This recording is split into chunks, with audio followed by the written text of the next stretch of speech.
Hey, everybody. Welcome to episode, what is it, Tom? Five? Five, I believe. Four? Jeez, we're losing count here. That Welcome to It Came from Generation X. that's what matters. Uh, yeah, today our special guest is Kiss scholar, Kiss fan, Kiss friend, longtime friend, um, and fellow aficionado of the 1981 masterpiece, Music from the Elder, John Raimondo. Welcome, John. Hello. All Thank right, you for man. having me. This is Hey, awesome. we are so happy to have you today as we talk. We're going to do a very deep dive, and for a number of reasons, I have not been more excited about any single episode of this podcast than this one. In fact, uh, tangentially, what we're going to talk about today is the reason for this podcast. Sometime in July, I stumbled across the fact that there was a Swedish tribute album to Kiss's 1981 album, Music from the Elder, and I texted Tom about this. I know John.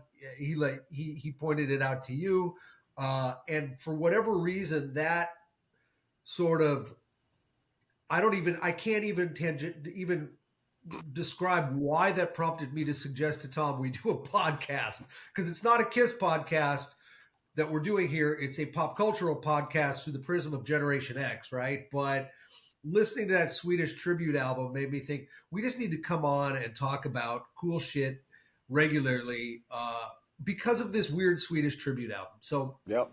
enough said about that. We are so happy you're here today because we're going to talk. We hope the Kiss nerds tune in and listen as we talk about 42 years of Kiss Music from the Elder. Tom, why don't you take it from there? Well, the Elder. I've got you to thank for introducing me to the Elder.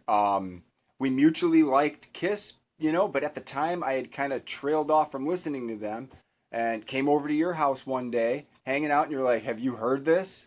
And put that on, and I was like, "Holy shit, this is amazing." So it's not everybody, and I go home and tell my brother who loved Kiss, "Hey, you got to listen to this," and he's like, "This sucks. This is the worst Kiss I've ever heard." So it's always been one of my favorites, one of our favorites, and then Yeah. meeting John, finding out he liked Kiss was awesome, but finding out how much he liked The Elder was even more awesome. Because not a lot of people like it. I can guarantee you, you're probably only like the only two people I know that like that record. So, what's your Elder story, John? Yeah. Yeah, you're probably pretty accurate. I'm trying to think of who else I know that likes The Elder because every time I bring it up with other people I know, they're always like, yeah, I haven't heard that in 30 years or whatever. And it's just always it's like a completely forgettable thing and something they never go back to in the catalog. And honestly, as I've gotten older, it's probably the album I go back to the most in the catalog just because it is so different from the rest of the catalog. But Yeah. my start, I mean, I got into music when I was really young because most of the guys I grew up around were like 2 to 4 years older than me. So I'm 7, 8 years old and they're 10, 11, 12 and way into, rock and roll and music and everything. So they're the ones who got me into Kiss. And, but it was the same kind of thing like you just talked about with your brother. Dynasty comes out and they're like, this sucks. Unmasked comes out and they're like not even buying it because of the album cover. And then The Elder comes out and they're like, this sucks too. And then they all got back into Kiss with Creatures in the Night.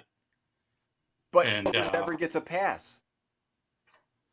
yeah, I, you know, you we were talking about this a little bit, Tom, before you jumped on, Sam. But really, I mean, The Elder was just like it was just the wrong time. Ace has Yeah. said that. Gene has said that.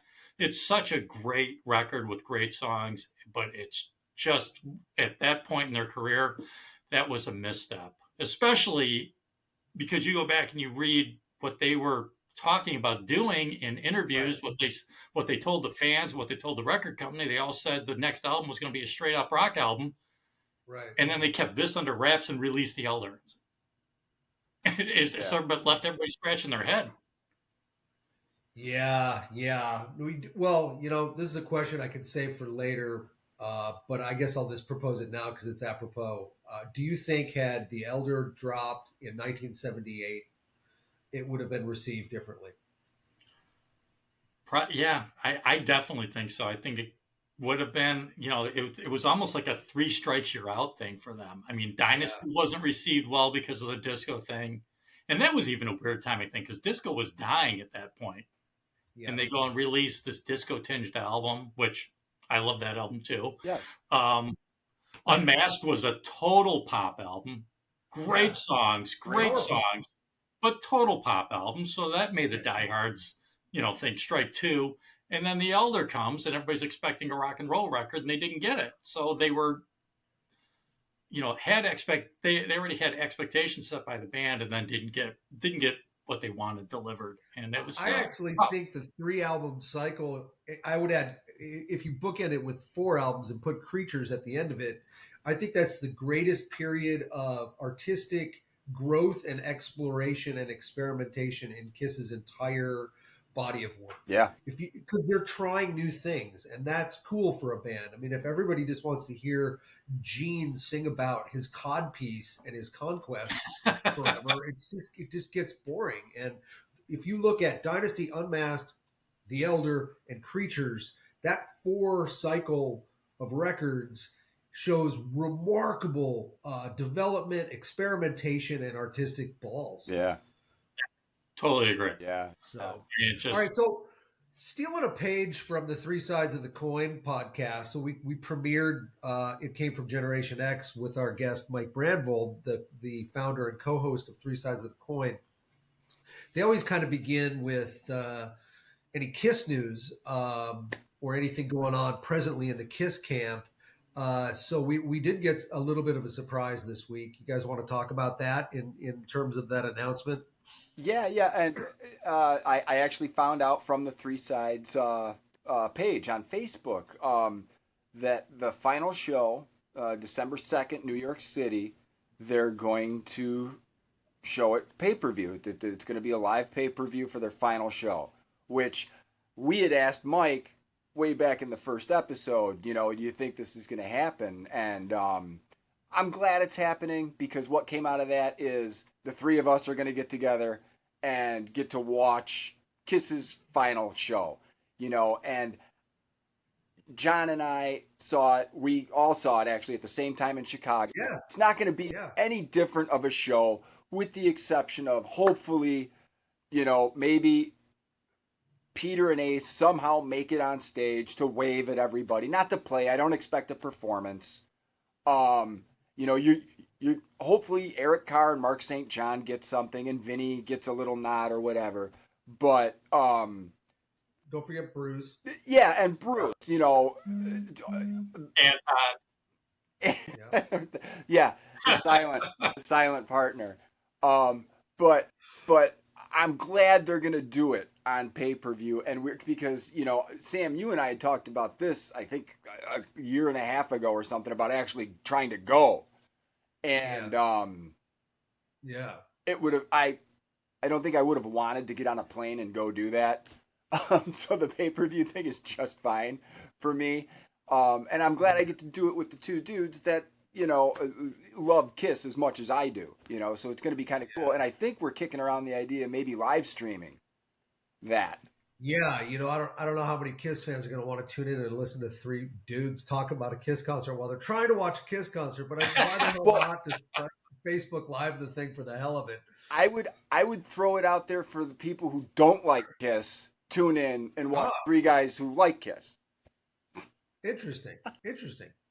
Why not? What's it going to hurt? So okay, so we're gonna live stream the 3 of us eating pizza. Yes. And watching the last Kiss concert from Madison Square Garden. Yes. And probably making a lot of terrible comments about the band members that we don't mean. Yes. yeah, exactly. Everything is in jest. Yes, exactly. So Kiss news. What else is there in Kiss news? Well, You know, I think you just raised a couple really good points here. That okay, so the $100,000 question is: will there be any sort of nod to the founding members, Ace Frehley and Peter Criss, uh, either mentioned on stage, shown somehow in tribute on video, or featured as a walk-on in some capacity? Supposedly, Gene and their manager Doc McGee were in favor of having Ace come on. Peter apparently outright said no. This is just scuttlebutt. Uh, but Gene has commented on it. But apparently, Gene and Doc McGee, according to Ace, wanted Ace there. Paul, according to Ace, is the one who squashed it. That's according to Ace Frehley. I think that it's a terrible shame. Last time I was in New York, I went to the Loft on 23rd Street where the band started. It is literally within a very short walking distance from Madison Square Garden. I mean, it's Madison Square Garden is like on 32nd or something, and the Loft is on 23rd. It's like 9 blocks away. right. And that's where Kiss began. That's where they auditioned Ace. It's where they brought in Peter. It's where they started. And to not have Ace and Peter there in some capacity, I think is just an absolutely missed opportunity. Egos need to be cast aside. Hard feelings need to be cast aside. Yeah. They always say they do it all for the fans. The hardcore fans want this. Yeah. They got to quit thinking about, oh, well, the masses could care less. Well, the masses, it's already sold out. So do the nod for the hardcore people on pay-per-view who are there, who are flying around the world to see this. Yeah. Bring out Ace and Peter to play rock and roll all night, minimally. I mean, minimally. How hard can it be? Let the egos go aside. What do you think of that, John? Yeah, I mean, I agree. It would be a great thing to see. Like, what's the point of having the ego thing at this stage? You're in your 70s. It's just like when Black Sabbath screwed over Bill Ward on their final tour. That's why I like, refused to go see Sabbath. Yeah, I didn't go either because of that. Yep. It pissed me off so much. I was like, he's healthy, he can play, and they ended up rescheduling shows because of Ozzy, Yeah. not because because of his health. So the fact that they treated Bill Ward like that, and this would, because Ace and Peter haven't been members for so long, it wouldn't keep me from going to the show if I had the funds. But it's just kind of sad to hold that kind of bitterness at that late in life, I think. I know. And, get up, hug each other, and end it the way it started. It doesn't have to be a full tour. It doesn't have to be a full show. I'm just asking for a song. Or 4.5 2 minutes. Yeah, Right. or just even an acknowledgement. Just have them walk out on stage with you guys at the end and take a bow, whatever. But just like you said, just cast it aside for a bit. You don't even have to ever talk to them again after the show. But just kind of, they were all. The four of them did this thing the first 10 years? Not quite 10 years, but 73 to 79. Yeah. Peter officially left, I guess, in 80, but he was out the door. Yeah. He was Anton Fig at that point. It was Anton Fig. Look at how much they did in those 6 or 7 years. It's crazy how much they did in those 6 or 7 years. Yeah, and I totally agree with what you said, Sam. That I not knowing anything, just me personally, I put it on Paul. I think Paul's the one with the chip on his shoulder about something. It's weird because he seems like, his social media presence is that he's so compassionate and so got everything together and so much about love and positivity that then why the chip on the shoulder? Yeah. Yeah, that's kind of seems to be the public perception, is that the blockade here is Paul. The other thing, of course, is that Peter can't cut it, but I think we've seen on video lately, Peter just played that jazz thing. If you saw that on video, man, it's just like Gene Krupa go on fire. I've seen video of Peter playing Strutter. I've seen video of Peter playing other stuff online. The guy could come out and play a song. Yeah. They can rehearse for a weekend. If the guy can play rock and roll all night, give me a break. It's not Moby Dick. The best idea by far with Peter is to have him come out and do Beth instead of having Eric Singer do the flippers thing on Oh the my piano. God. You know what I mean? I mean, that's it's so bizarre that they even do that song without Peter in the band. It's It is just a very strange weird. thing. It's uncomfortable. I remember when we saw that, they trot out that like glittery giant piano, and here comes Eric Singer, and you and I looked at each other, and we were like, "What the fuck are they doing? Isn't this like about his wife somehow? Peter's wife at the time?" Yeah. So, It's just a very strange thing for them to do, I think. I just don't understand it. Like they borrowed some grand piano from the Liberace Museum in Vegas. They bring it on tour, and he's not even playing it, man. Like you said, he just got flippers. He's faking it. I mean, whether Paul's using backing tracks or whatever, and all the accusations on that, everybody's up in arms that Nikki Sixx is not playing bass and playing anything on the Motley Crue. That Eric Singer piano shit is the worst of yeah. all. Listen, do what they did in Phantom of the Menace. Get an acoustic guitar. Yeah, they've done that. Not Phantom Menace. I'm sorry. Phantom of the Park. That rendition of Beth of the acoustic guitar and Peter singing is awesome. Yeah, I was like, what version of Phantom Menace did you see? Kiss meets the Phantom Menace, man. That's the best matchup Should we ever. pitch that? Yeah. It's like Gene versus Darth Maul. That would be. Let's do it. Let's pitch that. I love that, man. Kiss the Phantom Menace. Oh my God. Someone should animate that as some sort of fan film or something, man. Oh my God. With the bad stunt doubles. Oh God. With the same stunt doubles. Yeah. Yeah. And so and just another like little Kiss news thing. They kind of shook up the set list and added "Making Love." That's awesome. Really? Yeah. Yeah. That's an interesting choice to bring in. Watch that on YouTube, and it's rocking. Yes. And the graphics behind it, they've got your shirt you're wearing on. They've got the cover of Rock and Roll All Night behind them spinning, and it just looks, the energy of that looks amazing. Wow. That's fantastic. On the downside, Paul and Tommy for like the last year have been doing some sort of noodle off, where it's a back and forth. The fans ostensibly are saying it's to give Gene a break. I don't know if that's true or not, but it's just kind of like Tommy plays a lick, Paul plays a lick, Paul plays a bad lick, Tommy plays a bad lick. And it sounds like two guys in Kiss costumes and beautiful, on a great stage in someone's basement. It's just the worst. It's just, is it like being at like Guitar Center? Yeah. Yeah, it is. It's like bad Guitar Center noodling, man. It's just terrible. And it's like, why are we doing this for 5 minutes when we can add Strutter? Yeah. So it's obviously to give somebody a break or something. But Making Love adds tremendous energy to that show. If you could add 2 more songs, let's say they elongate the set list a little bit. If you could add 3 songs to the set list, realistic songs, what songs would you add? Nothing off the Elder. The final show? Well, I'm saying realistic. He's being realistic, so nothing off the Elder. Realistically, I would add "I Still Love You." Wow. Okay. That's a great ballad. That's one of Kiss's best ballads, and they don't do it. I would add "I Want You," just because it's fucking awesome. It's just energy, and Sure Know Something. Actually. Ooh. Yeah. Great song.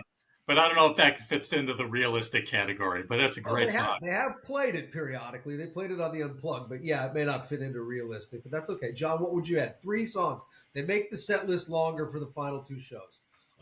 I'm trying to remember the set list. I mean, is it largely what we saw when we went? Yeah, exactly. They're not changing shit. It's the same thing. I always thought "I Stole Your Love" was a killer song live. I can't believe that's not in there. Yep. Yeah, that's a great tune live. Yep. I would have to go. I would love to hear "Flaming Youth." I'm with you. Or "King of the Nighttime World." I can't believe we're not playing that. Yeah. Yeah. that should be a 1-2 with Detroit Rock City in my book. But Yeah. Agreed. Like right off the live too. Yeah. Boom. and I guess if I were to go a little more off the beaten path, I would say Not for the Innocent. Nice. Oh my God.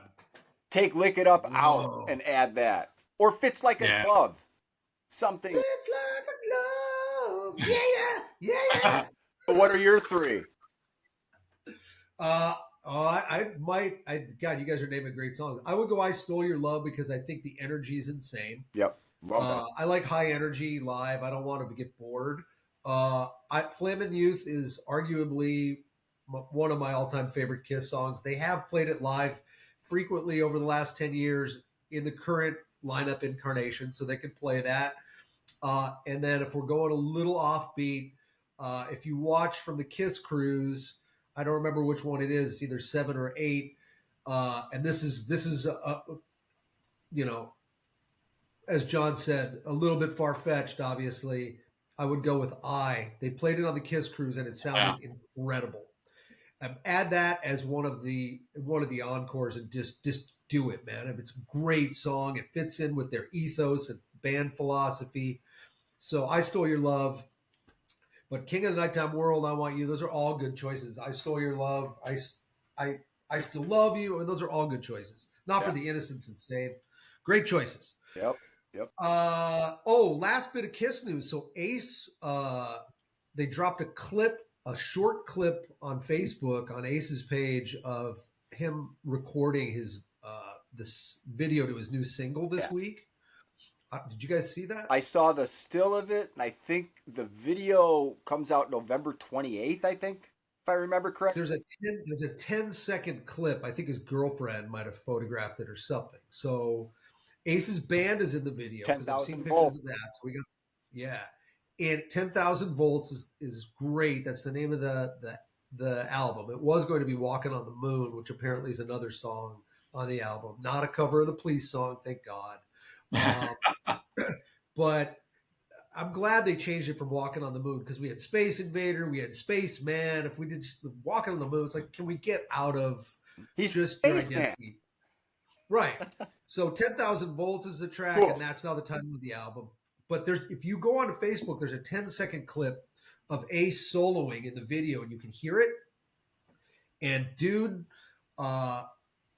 it sounds fantastic. I mean, the licks he's playing are straight off of Alive. You can hear 100,000 Years, you can hear Deuce, you can hear Let Me Rock and Roll, all those kind of triplety kind of riffs in that guitar solo, and it sounds really tight. And his guitar smoking in the middle of this as they're filming it. Check it out. It's great. It's great.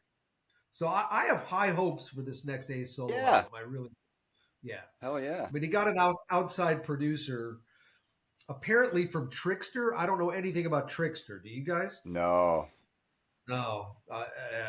Apparently, people are positive about it. We need Fenton. Just hot phone.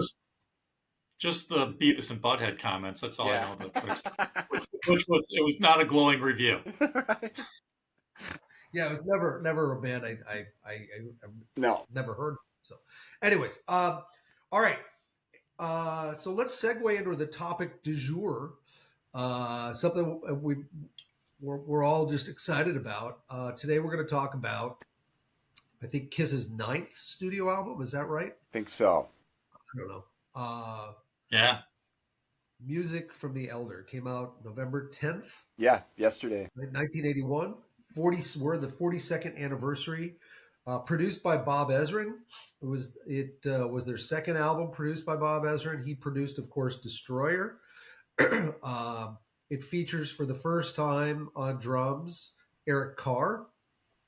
And it's Kiss's first attempt at a concept album. So let's go. Let's get into this. Why do you guys? I mean, is it fair to say that we all put it in our top 3 Kiss albums, or no? I do. Yeah, I do. It's 3 or 4 for me. I mean, it's right there. It's one of my favorites, and like I said, it's the one I listen to the most, really, at this point. I mean, it's just if I get home from work and I'm throwing on a Kiss album, it's usually the Elder. Yeah. Yeah. Yeah. I mean, I So put it, we're all in I agreement. put it, Which, like, it's two for me. Rock and Roll Over being my favorite, but I listen to The Elder more often than I do Rock and Roll Over. Weirdly. I think it's just such an interesting album. There's such a departure. There's so much different stuff going on in it that it's fun to listen to. Right. So we talked about the way we were introduced to it and its origins.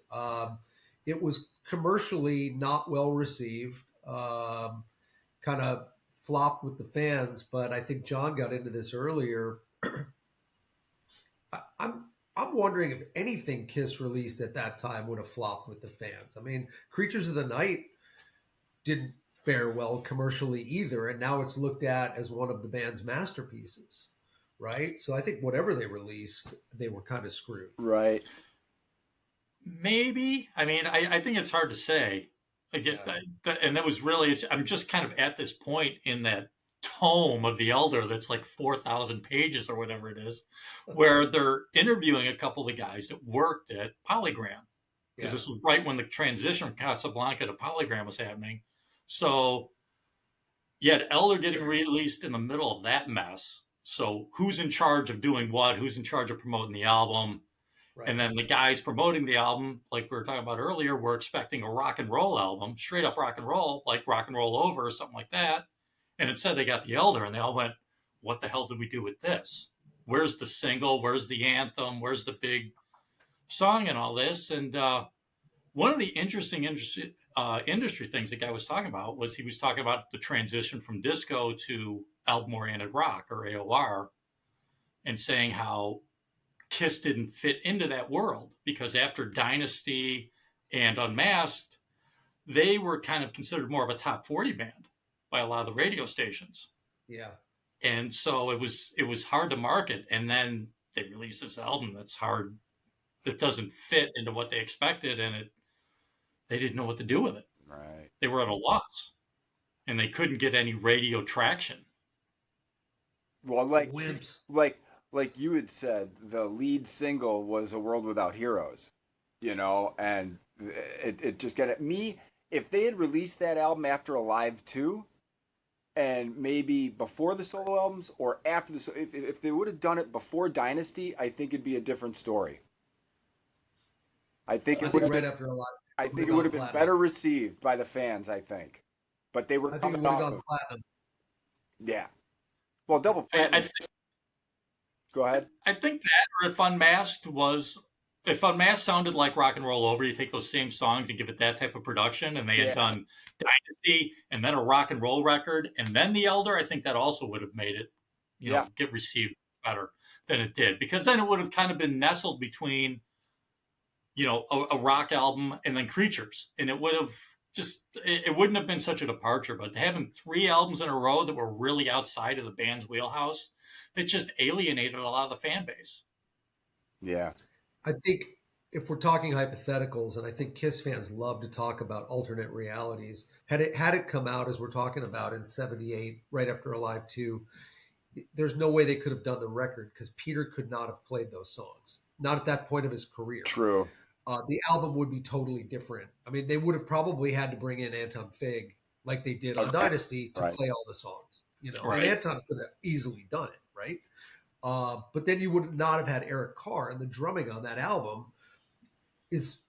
I don't think enough Kiss fans talk about how great Eric Carr's drum work is on the album. On that It's record. outstanding. Yeah, it's freaking outstanding. And that's Yeah. always Now, something that I've always thought was what the hell do you think Eric Carr thought when he joins Kiss and here's his first record, The Elder? that's a Me- great question.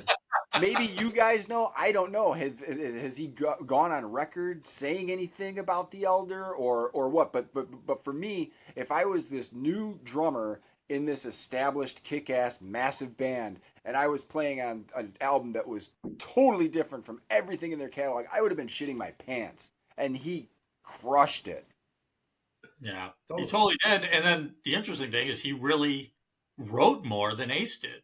Yeah. I mean, between his contribution, especially on what was Under the Rose. it was Under the Rose, where he wrote most of the guitar, I think. Yeah. I think that's exactly right. Yeah. Yeah. Of course, Eric Carr passed away in November, I think 1991. So we can't ask him this question. That's a great question. Did anybody ever ask him what was going through your mind when the band asked you to do this album? Um, I think, here's a guy who was a oven repairman in New York City and auditions for this huge band because the drummer's left and he gets the slot. He's unknown. He's picked, gets his own persona, the Fox, gets his own costume, his own makeup. And I think at this point, he was just happy to be in Kiss, happy to be getting a huge paycheck. He's not repairing, pilot lights anymore, Right. Um, and I'm sure he was just I'm gonna do what these guys tell me. They're huge. They've got all these platinum records. They've toured the world. They're millionaires. They just gave me a Porsche. I'm not going to ask any questions. I trust what they're doing. I imagine he trusted what they were doing. Yeah. Um, and so that's just my sense of probably what was going through his head. But I'm sure at times he was bewildered. I don't know why. I think there's two songs on The Elder he does not play drums on. One is Odyssey. I don't know why. He could have played the drums on that song. Right. And there's one other one I can't recall. Right. I think it was I. I don't think he played on I. Yeah, it was I. It was I. And then he plays it perfectly on Fridays. I mean, I don't get it. The Fridays live appearance is out. I mean, again, for fans, obviously the hardcore fans have all seen it. Those three songs that they play on Fridays, which was kind of a ABC offshoot of Saturday Night Live, unbelievable. And it was actually live. It wasn't taped or anything.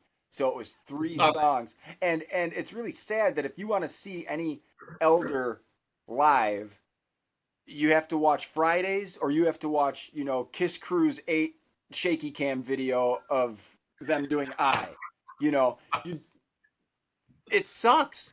And for me, we've never discussed this even at the time, Sam, but when Killers came out, that totally confused me. I was like, what is going on?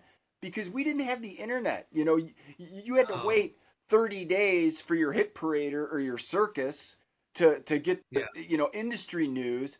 But they put Killers out, and it was like half Unmasked, half Elder, and some like other random B-sides. It was with their Elder costumes. And didn't they tour Australia for Killers? I don't know. I don't think so. No, they toured Australia for Unmasked. Yeah. So that was a huge success too. That was huge. They never toured the Elder. No, in fact, they budgeted for it. They had the budget for it. There's stage designs out there floating on the internet. They planned on it, but when it was deemed a commercial flop, full stop. It's the first time they didn't tour an album. I think the only time they did tour an album. Yeah, I think you're right. Another thing people don't often talk about with music from the Elder, which is the official title, although we all call it the Elder, is the fact that Lou Reed co-wrote 3 of the songs. Nobody talks about that. No. I know, yes, Metallica made an album with Lou Reed, and I don't know. You guys like Metallica. You're Metallica fans. We don't like that Metallica. Album, people don't like that Lou Reed Metallica album, right? That's not a popular album with Metallica fans? No. Not particularly. No. Okay. It's a popular one to talk about and make fun of. That's about it. Just like what we're talking about now, yeah. The Lou Reed thing at the time, though, you think about it, when he's hanging with Gene or whoever he's hanging with in 79, 80, the lead up to him writing lyrics for 3 songs on there, Lou Reed was a hot shit, man. He was, this is 1979 to 1981, coming off Velvet Underground. He was like huge, man, at the time. Huge. And yeah, they don't talk about that he wrote 3 songs on that. Unbelievable. Yeah, the marketing guy at Polygram, that was one of the interviews I just read recently in that Elder book, but he didn't know that Lou Reed wrote anything on there. The marketing guy at the table. And he said, were you aware that Lou Reed was on there? And he goes, you got to be fucking kidding me. And, he had no idea. So Lou Reed writes has co-write credits on A World Without Heroes, which Tom said was the single. Yep. It's a ballad sung by Gene. It charted, if memory serves correct, at 56. So it missed top 40 by 16. That's to me, that's not terrible. Not it bad. charted. I think retrospectively, the band plays it periodically. They played it on Unmasked. They've or not on Unmasked, on Unplugged. Yeah. I think in retrospect, I think they've kind of embraced that one song. I mean, it's a great song and it's beautiful and the lyrics are incredible. Lou Reed also co-wrote, is credited with co-writing. Let me think here. Dark Light, which is the only Ace song John mentioned earlier, which I think we got to just get into a track by track dissection of this record. Dark Light is fucking raging, man. That song is incredible. And that guitar solo, amazing, is Ace on fire. I mean, I never looked at Ace as a speed guitar player. Like he's not a Yngwie or Eddie Van Halen or a Vinnie Vincent for that matter, but he's shredding. Yeah. Yeah. I mean, that's definitely one of his best solos. It's strangely, it's not my favorite solo on the album, but it's a killer solo. Yeah. Oh my God. Yeah. And as fast and shredding it as it is, you can still kind of hum along the melody. You can still get the melody in your head, which is a hallmark of Ace Frehley solos. Always. I can remember how that solo goes. Yep.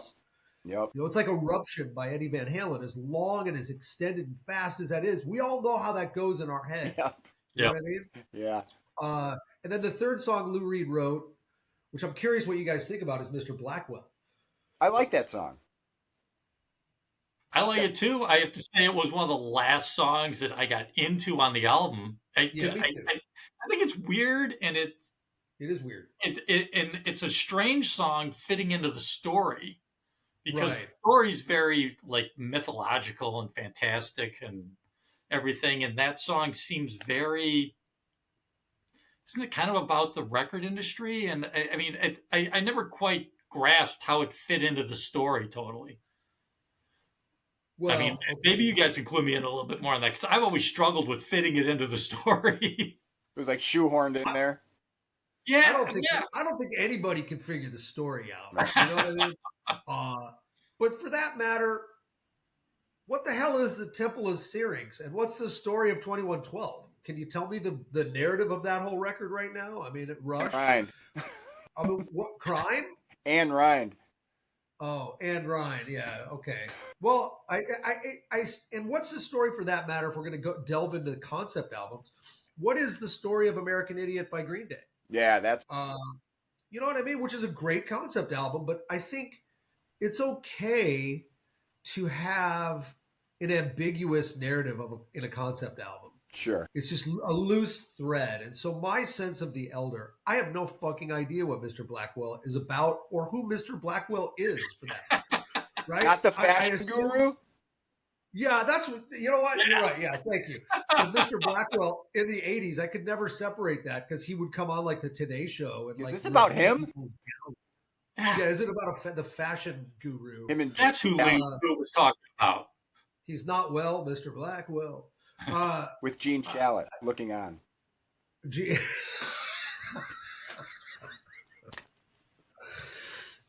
With Gene Shalit. Gene Shalit should have been Gene Simmons' stunt double in Phantom of the Heart.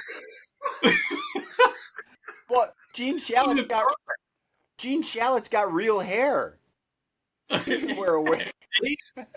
Yeah, of all of Gene's wigs, he needs a Gene Shalit wig, man. And the handlebar mustache, man. Just once.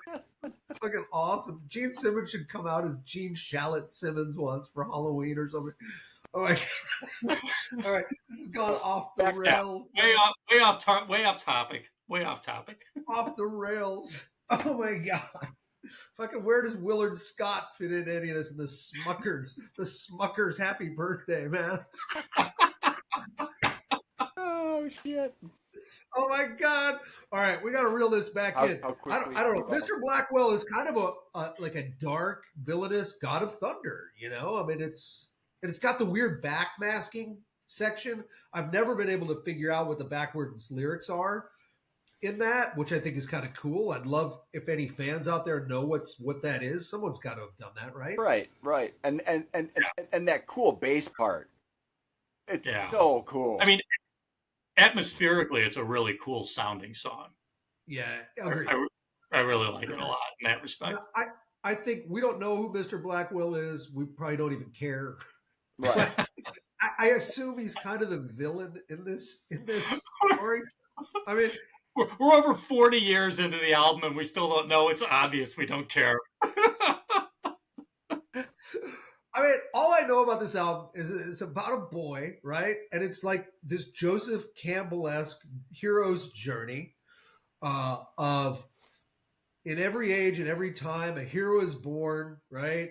And when there's imbalance in the world between darkness and light, which is kind of classic mythic narrative, the Council of the Elder must select the chosen one, kind of the Jesus vibe now, to combat the darkness so there's balance again in the universe. This narrative has been used in Star Wars. This narrative has been used in Avatar. It's been used all over the place.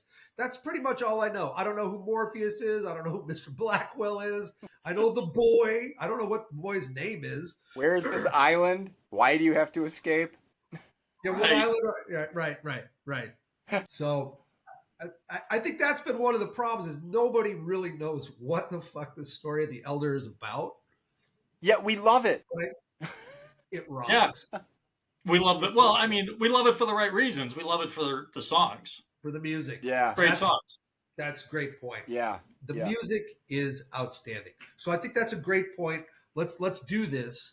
Let's go through it quickly, track by track, if we can. And do you guys want to go with the original U.S. Track listing order, or when it was remastered in '97? We were given the original track listing that the band wanted. So it's kind of the director's cut. It's the band's cut. See, now I never knew that. John is the one that pointed that out to me, that it totally makes more sense with the original cut, not what the label put out. Oh, you think with the oath kicking it off? I think that's cooler, yeah. Yeah. Okay, well we can go with that. It's cooler, but story-wise, the way it's presented now, as Sam put it as director's cut, I mean, as far as making the story a bit more linear and sensical, it's how they have the album now just makes much more sense. Right. Yeah, I really but the oath rocks. I mean, it's a great song to kick off an album with. That's strictly why that choice was made. I mean, let's let the fans know that Kiss still rocks by starting it out with the oath, which to me, okay, we'll get into this in a minute, but that song's amazing. I do really like the original order as the band wanted it. I love that Gregorian sort of quiet monk chants that they have. There's some different sound effects in that new remastered version. So we could go through the order of the songs either way. If you guys have a preference, I think the label probably freaked out when they heard it. The first song is Fanfare, and it's just this orchestral. It sounds like we're at a Renaissance fair, and I want to get a chicken leg or a turkey drumstick, and it sounds like a Renaissance fair. And I'm sure they probably were just like, what the fuck is this? So we better put a hard rock song first. And that's the order. So let's go through this thing track by track. Cool. Do you guys have a preference which version we go through? 97 or 81? Go with the OG. I'm good either way. Go with the OG. All right. The Oath. Out of the gate, the first song, lead off track with the OG vinyl version, 1981. Thoughts on the Oath? Love it. Yeah, I mean that's obviously the straight up hard rock song on the album, and sets the one of the things I love about The Elder is one of the things that Paul absolutely hates about it, and that is that I love his vocals, and particularly his falsetto vocals. I think they're executed extremely well. I mean, vocally, it's my favorite Paul album as far as his vocal performance, and he hates it. He hates his falsetto on that album. And I suppose if I was a vocal coach or something, I would probably be able to pick out what's wrong with it. But since I'm not, I'm just listening to it for how it sounds. And Right. like I said, vocally, that's my favorite Paul album. I think his vocals are superb on Music from the Elder. Yeah, I think he sounds really strong on that album. Yeah. Vocally, like holy shit, this guy can do anything. And Yeah. with the Oath, I don't know, but in my mind, I think that might be the last record that they all collaboratively sat in a room and worked on. You know, Yeah. Creatures Although comes Ace out. is MIA. Well, Ace yeah, is apparently Ace a lot. was not around, but Eric, Gene, Paul, Paul. sitting in a studio with Bob Ezrin there, Yeah. knocking ideas around. I think it was probably the last thing they did because Paul goes off with Desmond Child, for writing stints. I don't think Gene and Paul sat and wrote anything. The Elder, I think they actually sat down and wrote shit for. I agree. I would say I would go out on a limb and say the Elder or the Oath, the first song we're talking about here is Kiss's first heavy metal song. Mm-hmm. I mean that riff. Yeah. I mean it's the heaviest The Kiss chugging song. rhythm. Right. I mean, that's the one song that would fit on Creatures. Yeah. Totally. Yeah. And I agree with you, John. I think Paul brings the falsetto that he perfected beautifully in "I Was Made for Loving You," and he brings it over to a hard rock song, and he absolutely nails it. It's just remarkable, and it shows that the guy's vocal range is outstanding. And why he hates this so much. Vinnie Vincent. I'm gonna evoke the name of Vinnie Vincent here. Called Paul in the last couple of years Mean Mr. Mustard.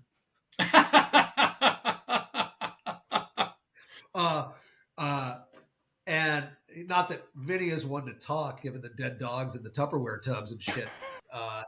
Whatever else the guy's got going on underneath his pantsuit, his Hillary Clinton pantsuit, and his shredding at that fucking Creatures Fest last year. God, I'm sorry, I'm going on another detour. But I don't know why Paul's got a chip on his shoulder over this one, man. Get rid of the chip. The song kicks ass. And Ace's solo on the Fridays version is absolutely glorious. It's absolutely, if you watch that again, because Ace doesn't play the solo, I don't think, on that solo on the record. No, I don't think so. He plays the solo on Fridays. Yes. And as a hardcore Kiss fan who's friends with the band, Bob Nash has said that he's got the audio of the Friday sound check, and Ace apparently was trashed out of his skull. Big surprise, right? And could barely stand up, and they had to show him how to play everything. And what he played in the sound check is a disaster. And so they're like, this is going to be a train wreck. This is live. Fridays was live. And once again, Ace steps up in that solo and punches it, man. I mean, that solo is ripping. Yeah. I love that song. The Oath to me is fantastic. That's great. All right, so we all love that. Then it kicks into Fanfare. Thoughts on Fanfare? Go to Fanfare, Just a Boy. They're kind of one and the same. Yeah, right? One's a lead into the other, and it's a great way to after the Oath kicks you in the ass. To set the table for the actual story, to try and get into the concept of the record. Fanfare and Just a Boy. I mean, I can't say enough about Just a Boy. I love that song. The lyrics, how it's produced, just all of that music together, and Paul's voice. It's one of the most beautiful songs he's ever done. And the fact that he just, I think he's the only guy that actively outright hates everything about that album. Well, even Ace says, it's a good record, just not a good Kiss record. Right. But just go ahead. No, I was going to say, and again, Paul's falsetto is front and center on Just a Boy, and it's executed phenomenally. And you read his biography, and he just shreds it. He hates his falsetto. I'm like, I don't know what you hate, dude. I can't hear it. It sounds awesome. Yeah. He shredded everything in that autobiography, man. I think he wrote that at his deepest segue as Mean Mr. Mustard. You know, like, or maybe he's Mr. Maybe Paul is Mr. Blackwell. He's the walrus. He's Kiss I am walrus. Walrus. Oh my god. I don't know what he hates about it either. The falsetto is incredible. The Yep. message of the song, it's the hero's journey. I mean, I'm sure they're like, what is Kiss singing about? Sailing and, who cares? It's great. Right. The melody's remarkable. The guitar solo, dude, in that song. I mean, again, you can hum it. And that's Paul's solo, right? Yeah. That's a Paul. I Yeah. mean, that guy is a melodic lead guitar player, man. I mean, he nails that. I do not know what he hates about this. Yeah, I don't get it. All right. So then we blow right into Dark Light, which is Ace's only contribution to the album in terms of vocals and co-writing. Go for it. Take it up, Dark John. Light. I mean, yeah, Dark Light's another one, that would easily fit on Creatures as well. I mean, that's a straight up rock song.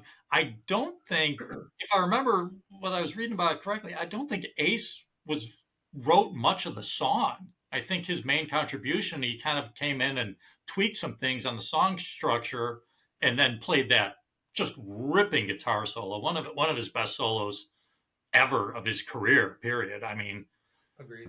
My favorite Ace solo is Calling Dr. Love, but Dark Light is right up there. Yeah. It's a great song, great lyrics from Lou Reed again. And, you can't say enough about it. And it's one of the focal points of the album, really. And it's one of the few albums that I think the legacy Kiss fans really connected with off the album that kind of fit into the wheelhouse of what the band was really about. It's another hard rock song. I mean, first 4 songs, you got 2 hard rock songs. Yeah, Tom? I love that song because it is just 100% your Ace Frehley song. His vocals, which everybody complains about. I love Ace's talk singing. It's awesome. I do too. And reading in his book about that was an actual bright spot for him doing that song on that record because he loved working with Eric Carr during that recording. He loved that period of doing that album. The fantastic solo, not to overshadow the bizarre Bob Ezrin cocaine-fueled segue into like jungle drums or whatever the hell Eric Carr's doing in that. It's amazing. It's like beach conga, and Ace is ripping. It's great. Whoever's idea that was, thumbs up.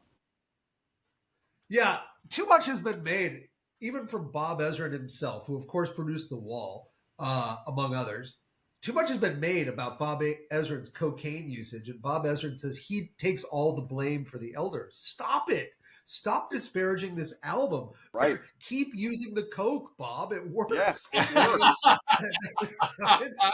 Shit. You're right. It begins with that guitar riff, obviously a straight off nod to the Jaws theme. Yeah. Darkness is coming, the clouds are building, the evil's on its way. Ace playing Jaws, and then it goes into that riff, which, as I understand it, that riff, it's Ace Frehley power chord heaven. And my understanding is that riff was written by Anton Fig. I think you're right. I think you're dead on. That's why Anton is credited on that song. Wow. And so the original demo, if you look it up on YouTube, is called Don't Run, which also would have fit on the Elder. Don't run away, don't run. It's more straightforward. You can tell that the lyrics are more Ace. They replace the lyrics with more Lou Reed, Suddenly Ace is singing about Sodom and Gomorrah. He's like, what the fuck is Sodom and Gomorrah? That's I not don't Ace. even know what it is. That's not Ace, but it's about good versus evil, and it's about the building darkness and escaping the dark light, which is in itself such a cool concept. It's oxymoronic, a dark light. Mm-hmm. I love it. And Tom, you're right that whatever that percussive thing going on, if it's Eric Carr, was it Anton, whatever that is in there. Might have been John Stamos, Beach Boys era. It could be John Stamos, straight off of Full House into the studio in Kokomo. Toronto, and he's just, I I don't know what just that what Bob was going for. I wish we could get an isolated track of that percussion just so you could hear that. It's just so cool. Yeah, it's outstanding. All right, we got to move along here. We're doing this quick. Only You. Next track. John. One of my favorite, I think Gene wrote that riff, and I think Gene even played the rhythm guitar on that song. Yeah, I think so. That's one of my favorite Gene riffs. I mean, I really love the chord progressions on that song and the different sections of that song. It flows really well. Gene's vocal performance is awesome. It's definitely, for me, that's definitely one of the high points of the album. Agreed. Only You. I mean, I think it's just a fantastic song. The way the bass line follows everything in that song is so cool. And you just touched on something that I have always said. I mean, it's so easy to rip on Gene. I think Gene is just so underappreciated as a bass player. He doesn't do anything real difficult or real hard, but he's just really tasteful and finds different ways to put a spin on a riff. You think he's going to do one thing on his bass playing in a song, and he'll take it a slightly different direction and just make it really catchy and cool and memorable. And he just doesn't get enough credit. And it's him and Paul are such easy targets to rip on for everything, and they just don't get it. They just I'm completely going tangential here, but they just don't get enough respect for what they do. The whole point of it came from Generation X's tangents. Expound. Expound. Yes. But tangents from Generation X. We're gonna retitle the show. Only You shows that Gene can just play super melodically along. It's a beautiful bass song.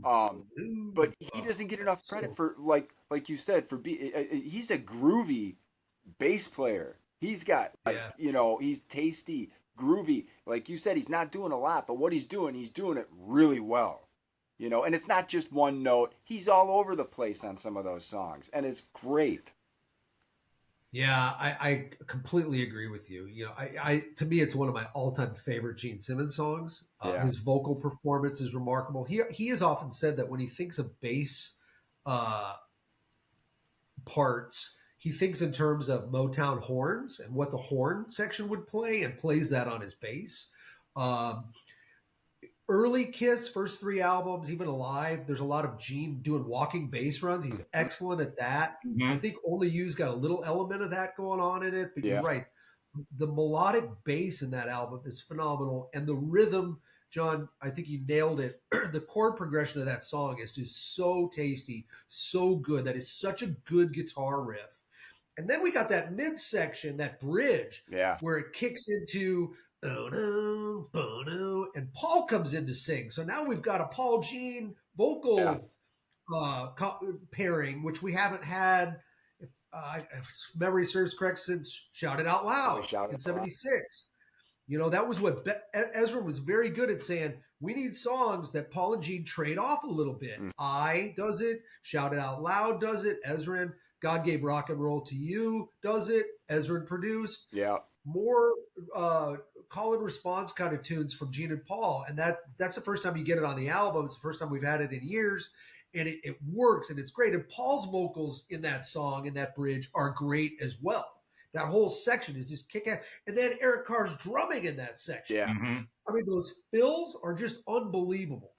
It's so good. And that's one of my favorite guitar solos. It might be my favorite guitar solo on the album. Is Paul's solo on Only You. It's fabulous. It's very tasteful and melodic, and kind of, when the song transitions and slows down a bit for the solo. I mean, it's just a great guitar solo. Paul's got quite a few great guitar solos on that album. Yeah. I mean, again, underappreciated lead player. He doesn't even appreciate himself as a lead player, and he's fantastic. Yep. Yeah. All right. Under the Rose. Eric Carr composition, I think. Yeah. Eric Carr composition. What do you guys think of Under the Rose? Last song on side 1. John. Love it. Well, number 1, I just totally misspoke because I wasn't thinking of the Only You guitar solo. I was thinking of the Under the Rose guitar. Oh, yeah. I transitioned all wrong in the album there, but I mean, that's my first thing. That's my favorite guitar solo on the album. I absolutely love that guitar solo from Paul. It's fabulous. And I for years, I thought that was Ace. I mean, Paul's got to be playing a Les Paul or something because it's got that really fat, thick Gibson tone to it. Tone, yeah. Yeah, but it's I read some stuff with some different guitarists and they said no, it's definitely Paul, as you can tell by some of the licks that are played and everything. But just a great guitar solo and another just fantastic song that would not be in the traditional Kiss wheelhouse. Right. But a really well written, well constructed, well put together song. Great vocals, great guitar solo, great guitar parts. I love that guitar part that Eric Carr wrote. I mean, it's just excellent. And the all the way intro around. guitar, the intro guitar at the beginning is amazing too. and Yeah. and that little acoustic guitar piece that goes through the entire song in the background. Yeah. It's just and it's like all Ah, yeah. so good. Yeah. And the chorus, the actual Oh chorus, my God. singing the chorus is amazing. It's like Gregorian chant meets rock and roll. Yeah. Before that was It's hip. Yeah, it's outstanding. Yeah. God, what to say? What else to say? There's long been controversy about that guitar solo, of whether it is Ace or whether it's Paul. Ace has always been my favorite member, always will be. My ears tell me it's Paul Stanley. It's too melodic. It's way more melodic. It sounds like Paul's melodic solos. Adding to the weird rumor mill, though, in one of Ace's more recent music videos that was animated, I think "Mission to Mars" was the song. There's a line in it that says, "I played the solo on Under the Rose." So now we're convoluted matters where Ace, in a animated video he had nothing really to do with, says, "I played the solo on Under the Rose." I don't think he did. I think it's Paul Stanley. What does it say in your 10,000 page tome that you have? Who's got a copy of that to hold up? It's by Julian Gill. Odyssey. Fantastic read. If you want to read all about the Elder, get this book. Yeah, it is a great read. And it does. Now, I did a bunch of you can find the internet searches I was doing because I was really curious who played what, because the band members don't even seem to fucking know who played what. Right. They're like, Ace played bass on these 4 songs and Gene played rhythm guitar on these 4. And it's just such a mess and all of it's conflicting data. But the most consistent thing I read said Paul played that solo. It sounds like him. It melodically, you're totally right. Yeah, I totally agree. If you listen to the next song on side 2 that we're going to go to, Paul plays the solo on that, and it sounds very similar, melodically. So that leads us to, we're going quick just because we're hitting every song, "A World Without Heroes." We've already talked about it. It's the first single off the album, the only single officially released. What are your thoughts on "A World Without Heroes"? What do you think, John? You kick I love that song. Again, it's not a traditional Kiss song. When I was reading in the tome that Tom just held up, the head marketing guy at Polygram he just trashes that song. He's like, "That's a terrible fucking song." No, it's not. He's like, "How am I supposed to market that with Kiss?" And it's like, but it's a great song. It's really, really well written. Another, like you just pointed out, another great guitar solo. And that song was my introduction to the Elder. Yeah. Because I saw them Solid Gold. Solid Gold doing some killer lip syncing to "World Without Heroes" and I. Yeah. Dionne Warwick and Andy Gibb are in the background. Just kind of Gene's like glycerin tear. Gene's one tear. Oh, yeah. Yeah, the demon is crying. Yeah. That was great. And I thought that was awesome. He stole that from somewhere. I forgot the guy was talking about it. He's like, do we really need Gene ripping off this guy and crying in a video Indian. And all that?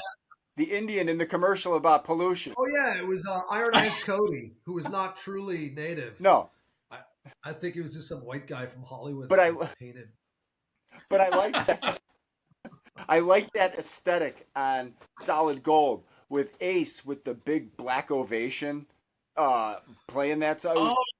It was so cool. And their robes. It was so cool. Dude. So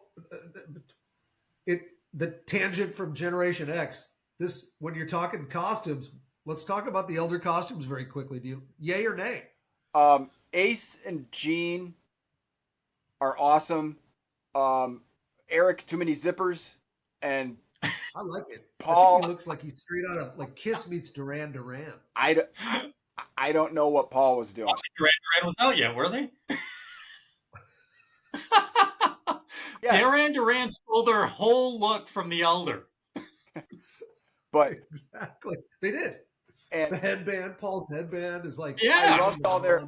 I loved all their short hair, Gene's short wig, and everybody else's short hair was awesome. I think it was great.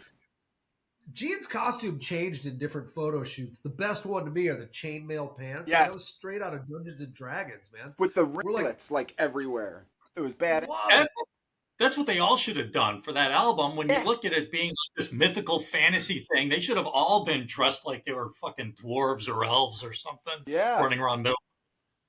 Yeah, although Ace's costume is so vintage Ace. The lightning bolt is straight off the lightning bolt from his boots in his first Kiss costume in 73, 74. Yeah. And then he's wearing low-rise Chuck Converse All-Stars, Yes. basically. With like rings around him. Like styrofoam rings. Absolutely.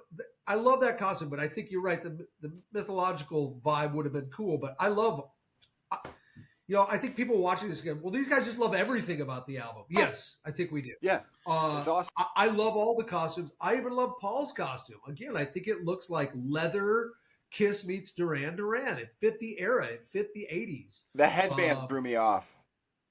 He looks like he's out of that Christy McNichol, Chris Atkinson pirate movie. Christy McNichol. Here we go. Boxes? That's what he was going for. He was, man. There was that pirate movie that they did, man. I mean, pirates were in at that point. This is pre-Johnny Depp. And he's got that purple headband that ties into the halo off of his solo album cover. He's still got a little tinge of the purple. I don't mind Eric Carr's zippers. To me, it was a nod to Peter's zippers on his Love Gun pants. He obviously got like Kiss's first payment to him was like $1,000 gift card at Chess King because that's where that shit came from. Chess King.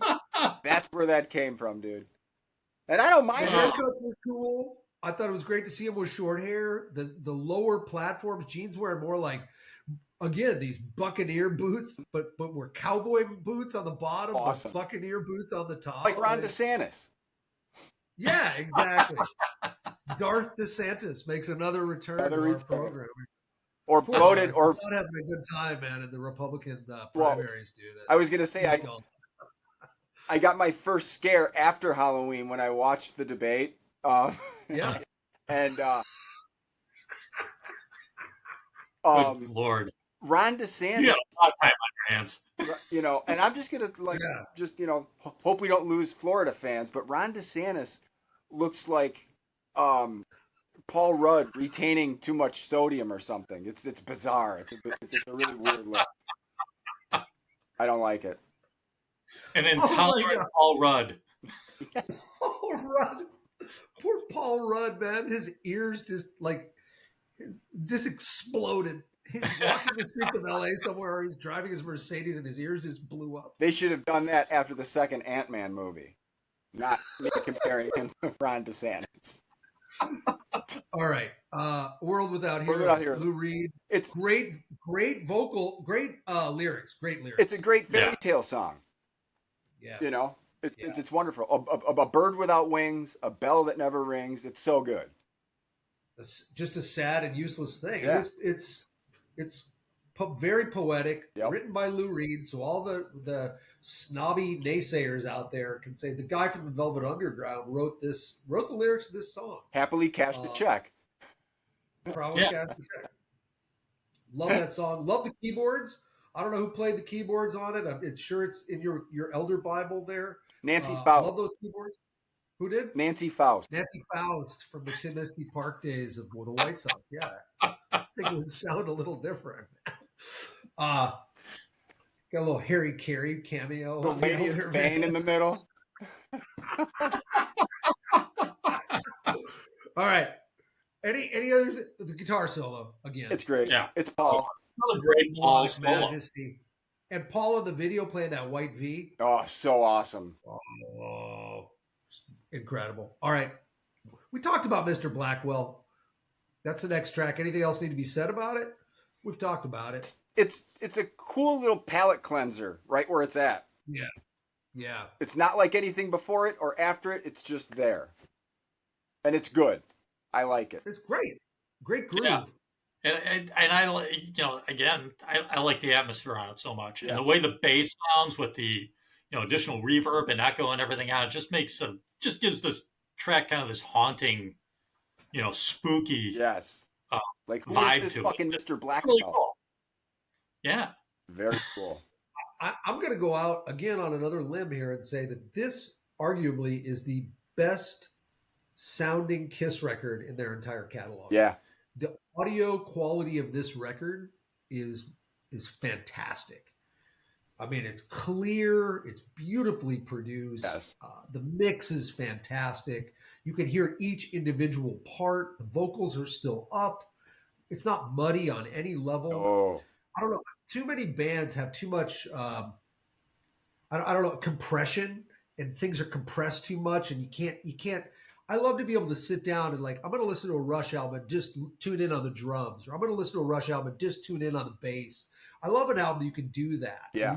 You don't have to isolate anything. You can isolate it just with your ear. Right. And the Elder, you can really isolate everything as you listen to it yourself. That's the side of a perfectly mixed, sonically produced album. Well, and I think the sonic quality of this album is great, and it really is shown in the song "Mr. Blackwell." That's a nod to Bob Ezrin.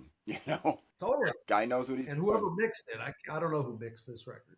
And it's a great point, because you look at how different many of the songs are on the album, and the different elements they bring in between the Gregorian style chants and the keyboards and all the different guitar sounds they go with, and even the different drum sounds, like we talked about the Dark Light and later with Escape from the Island and everything.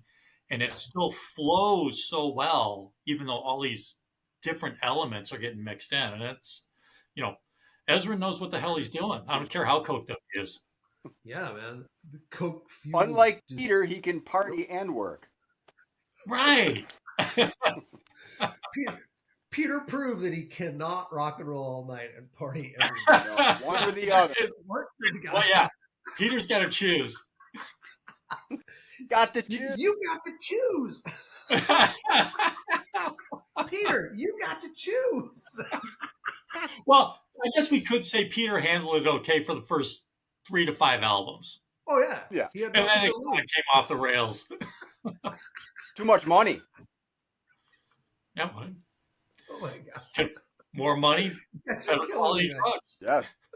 Yes. I mean, can the drugs really affect you so severely that you can no longer play your instrument that you've played for 15 or 20 years? I mean, is that Eric Clapton, possible? George Harrison. Yeah. Well, Ezrin even said that, I think they were talking about when Ezrin was working on Destroyer, and he said, Peter is a cool drummer in that his influence are so different from most rock players who's got a different playing style and a different sound. Yeah. But that he's a terrible timekeeper. Yeah. I mean, he speeds up and slows down a lot, which you just can't do in the studio. No.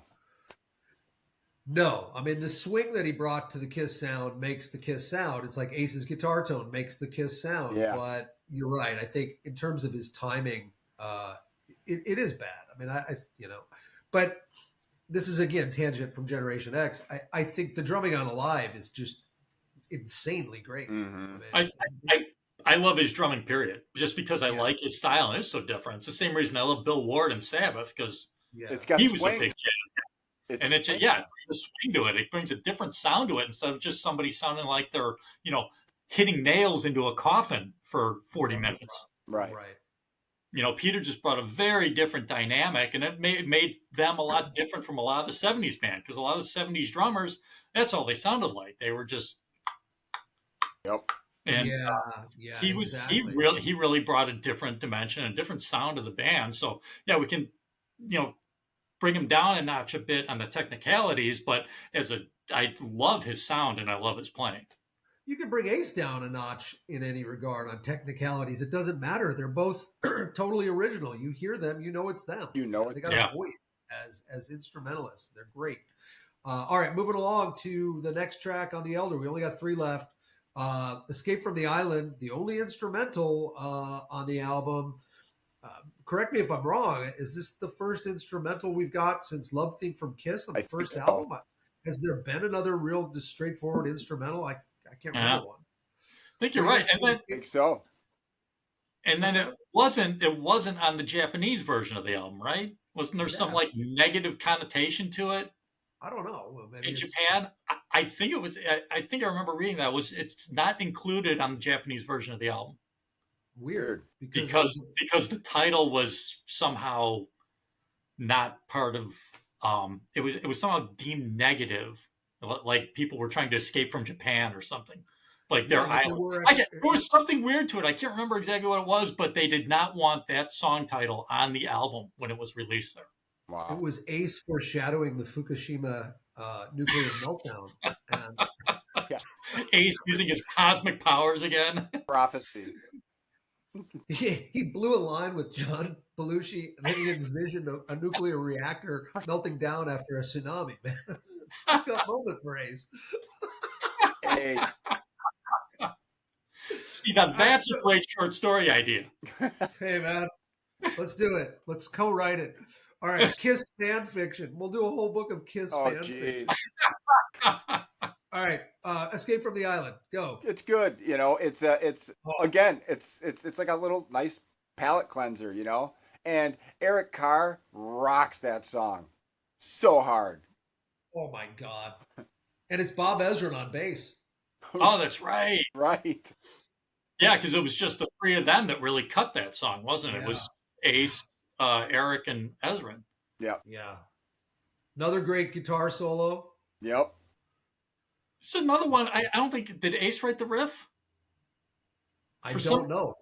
I'm trying to remember who wrote that riff. I thought it was somebody else. I mean, Ace in terms of writing on that album, I love Ace's performance on that album, but I think writing-wise, he did very, very little. Yeah, I don't know how much of that song he wrote. He has writing credit. I love that song. The bass riff is unbelievable. Is it? It would never happen, but I wish Ace would open with it now and then go right into Rip It Out. Yeah. Like he just comes out and shreds Escape from the Island. And it just bleeds immediately into Rip It Out. That would be great. Yeah. He would never do that, but it would be amazing.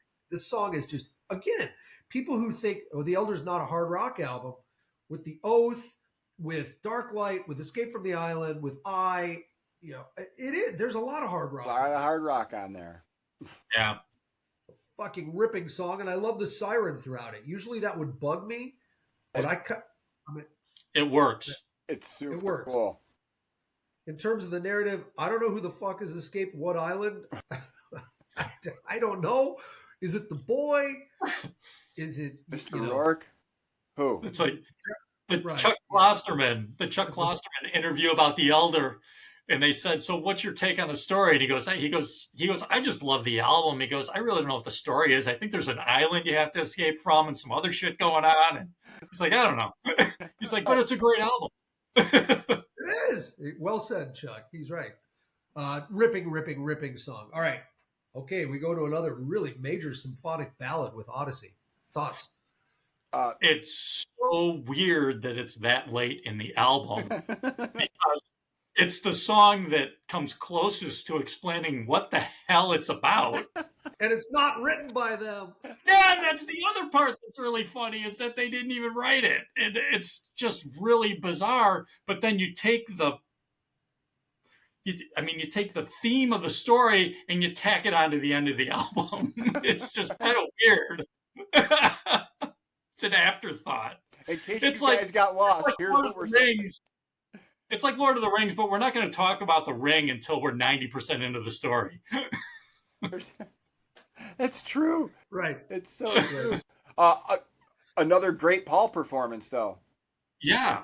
Killer Paul vocal performance. It's more baritone almost, right? Yeah, weird for him. It's down like a level. Yeah, he's singing from a different register, which I think it almost sounds like Phantom of the Opera. which he goes on later to perform in. Yeah.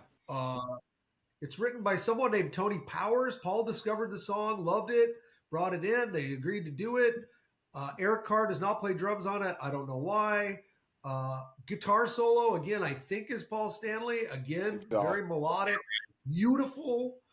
The lyrical content, you're right, John. I mean, it does kind of really articulate the elder calling the boy.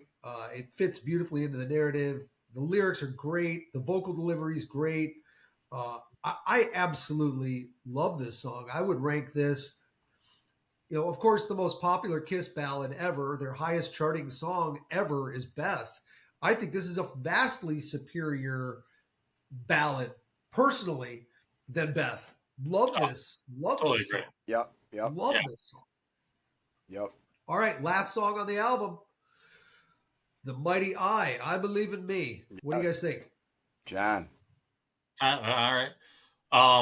Yeah, it's a great anthem song. I think it's the one song that would be like a true anthem in terms of classic Kiss, Rock and Roll All Night, and everything, like Shout It Out Loud and along those lines. It's the closest they come to that on this album. And it's just a great song. The lyrics are a little goofy here and there, but it's supposed to be, a really positive song about empowering yourself and everything. And it really, it's great. I remember first time I heard that again was Solid Gold. And, I got a little chill from that song. I was like, wow, this is really like kind of inspiring. I do have the balls to stand alone. Yeah, exactly. I don't have to get wasted. Right. Yeah, it's Gene's anti-drug message to Ace. Yeah, he had to slip that in there. Little poke in the eye at Ace in the middle of recording an album. Right. Like, oh, you don't want to show up for this session? Well, this lyric's for you. Yeah, right. I don't need to get wasted. It only holds me down as Ace is chugging a half bottle of Stoli. And while Gene is taking that bass line for a walk while he's singing that. Awesome. Oh, yeah. That bass section is incredible. And then Great. Paul comes in with that baritone. That and just that guitar, the rhythm that comes over it, that whole that's a great fucking song. And me, if I were, Kiss King for a day, you wouldn't get Rock and Roll All Night. You would get at the end of a show. It's a great song. It was so great to see Gene do it when we saw his solo tour. Yeah. That was awesome. Yeah, one of the high points of the show. Yeah, I mean, I totally agree. He played it great with his band, which is now Ace's band. Ryan Spencer Cook, who is now the bass player in Ace's band, played on his band earlier long ago called Hair of the Dog, and he covered this song. Obviously, he's a fan. I love this song. I think this is, like you said, John, this is right up there with the best Kiss anthems ever. And Kiss is known for their anthems. Rock and Roll All Night, Shout It Out Loud, there's others. This is as good as any Kiss anthem. I don't know why they didn't release this as the first single. Right. They shot a video for it that then was never released. It was just released in the last 5 or 6 years. You can find it on YouTube. Really? Yeah, it's out there, but they never released it. I don't know why this wasn't single number one. It's totally fantastic. Great song, great riff, just fantastic. All right, any other thoughts? We just went through track by track Nerd Fest on the Elder. Any parting shots on the Elder, and we'll segue into Mr. Speed. Anything else you want to say? Yeah, just like I was telling John earlier, I would love because we all obviously love that record. I would love to talk to somebody, not Paul Stanley, but any random Kiss fan, what exactly is your problem with it? I don't get the hate. I wore this shirt last time I went to go see Kiss. John and I, my brother and I went for the End of the Road tour. And I got a bunch of these and a bunch of dudes laughing and pointing. And I'm like, really?